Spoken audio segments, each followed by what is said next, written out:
You know that feeling? When you walk into a room and your mood just seems to change the whole vibe?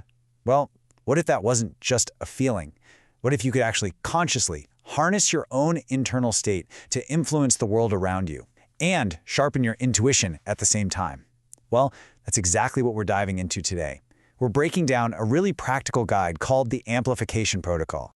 So it all kicks off with this really simple but honestly pretty profound idea. Your calm becomes contagious. Just let that one sink in for a second.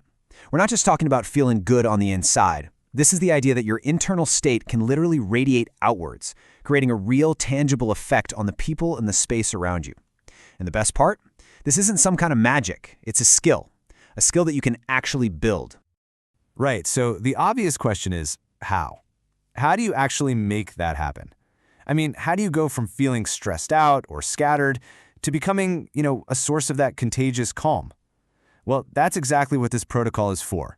It's basically a series of simple, daily exercises that help you tune up your internal system and then actually see the results for yourself. All right, first things first. We've got to start with the absolute foundation of this whole thing. We're talking about tuning your internal state, and we're going to do that with a practice called the heart-brain sync. Seriously, think of it like a guitarist tuning their guitar before a show. You can't play a clear note if your instrument is out of whack, right? Same thing here. You got to get your own system in order first. So, what exactly is this heart-brain sync? It's actually super simple and really quick. We're talking just 3 minutes, twice a day. That's it. And the whole point is to create something called internal coherence. A simple way to think about it is getting your heart and your brain on the same wavelength, Getting them to work together to create this really powerful centered state of calm. And doing it is incredibly straightforward. Let's just walk through the steps.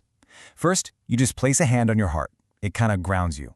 Then you start breathing really slowly and rhythmically, like 5 seconds in and 5 seconds out.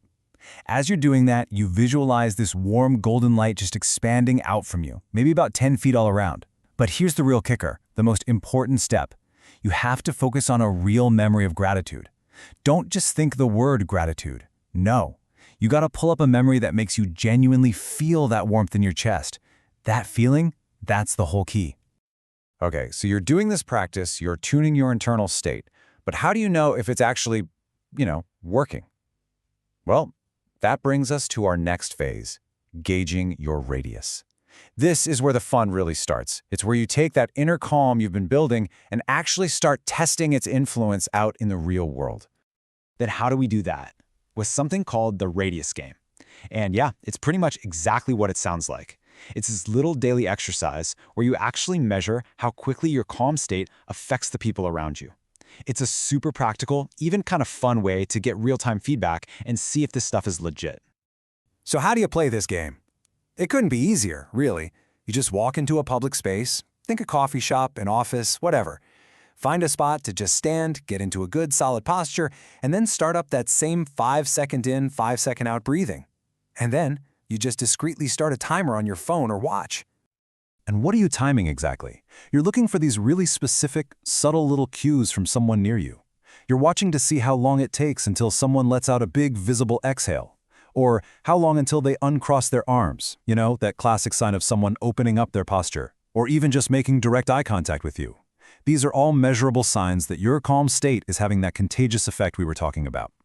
And you're not just watching for no reason. There's actually a clear goal here.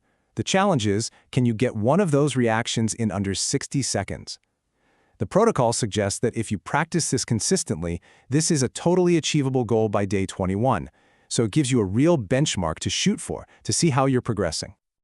All right, so you're learning how to project this calm energy outwards. That's the sending part. The next step is all about refining your ability to receive information. And this brings us to our third section, calibrating your intuition. We're going to use a really cool tool for this called the snapshot word log. This is all about making lightning-fast, accurate, intuitive reads on people. And the process for this is so fast and simple. When you encounter a new person, could be someone you're meeting or just a stranger you see, you give yourself less than 3 seconds. That's it. Just 3 seconds to come up with one single gut word that describes them. Are they tense, kind, overwhelmed? The whole point is not to think about it. Just grab that very first impression. Then you log that word somewhere, and later you see if your observations back it up. So here's a perfect example. Let's say you're at that cafe again. You see your server, and the instant word that pops into your head is rushed. Okay, You jot it down. A few minutes later, you watch them spill a coffee and forget part of someone's order. Boom, that's a direct hit. Your initial intuitive read was spot on. And when you start logging these, you're literally building a database of evidence that proves you can trust your own intuition. So all of this, the breathing, the radius came, the word log, it's all leading up to this, the final and honestly the most powerful application of all this training. It's called the blind trust test.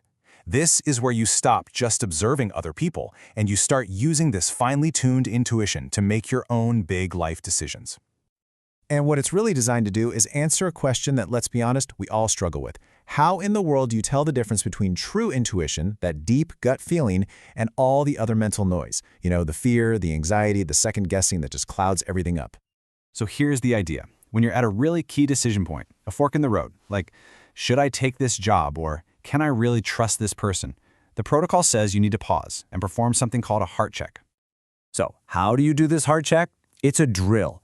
First, you just center yourself. Take 2 of those slow, calming breaths we talked about. Then you ask yourself the question internally, is this in true alignment for me? And then you just listen. But you're not listening with your ears, you're listening with your body for an immediate physical response. And the final crucial step is to act on whatever that signal is, and then log the outcome so you can keep getting better at this. So what do these physical signals actually feel like? Well, a yes from your body, from your intuition, usually feels expansive. It might be a warmth in your chest, or maybe you notice your breath just got deeper and easier all of a sudden. A no, on the other hand, feels like the opposite. It's constrictive. Think about a tightness in your throat or that awful clenching feeling in your stomach. This right here is basically your cheat sheet for understanding what your body is trying to tell you. You know, when you boil it all down, the entire protocol can be summed up with this one killer metaphor. Your gut is a supercomputer. Your mind is the spam folder. And this whole process we've talked about, it's simply about learning how to access that amazing supercomputer and ignore all the junk in the spam folder. And that really brings us to the end here. It leaves us with one final and I think pretty important question. After everything we've just gone over, it's worth taking a second to ask yourself, what is your supercomputer trying to tell you today?